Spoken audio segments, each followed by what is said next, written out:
తాజాగా స్టార్ మన ప్రోమో చూసుకున్నట్లయితే తెలుగు బిగ్ బాస్ సీజన్ 8 హౌస్లో 11వ వారంలో ఫ్యామిలీ వీక్ కంప్లీట్ అవ్వడంతో ఇంకా ఈ వీక్లో ఈ వారానికి ఎవరు ఎలిమినేషన్ అవుతారు అనేది సోషల్ మీడియాలో చాలా ఆసక్తిని రేపుతుంది. అయితే ఇప్పటికీ సోషల్ మీడియాలో పృథ్వీ ఎలిమినేషన్ అయినట్లుగా అయితే తెలుస్తుంది. అయితే ఈ వారం మనము 6 కంటెస్టెంట్స్ నామినేషన్లో రావడం అయితే జరిగింది. ఇంకా ఓటింగ్ ప్రకారం చూసుకుంటే డేంజర్ జోన్లో ఉన్నది మాత్రం కంటెస్టెంట్ పృథ్వీ, అవినాష్, టేస్టీ తేజ.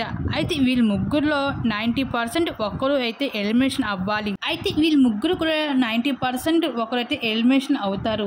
అయితే వీళ్ళ ముగ్గురు కూడా డేంజర్ జోన్లో ఉండడం అయితే జరిగింది. అయితే పృథ్వీ అయితే 90% ఖచ్చితంగా అయితే ఎలిమినేషన్ అయ్యే ఛాన్సెస్ ఎక్కువగా ఉన్నాయని చెప్పుకోవచ్చు. అలాగే పృథ్వీ ఎలిమినేషన్ అయినట్లు కూడా సోషల్ మీడియాలో వార్తలు కూడా వైరల్ అవుతున్నాయి.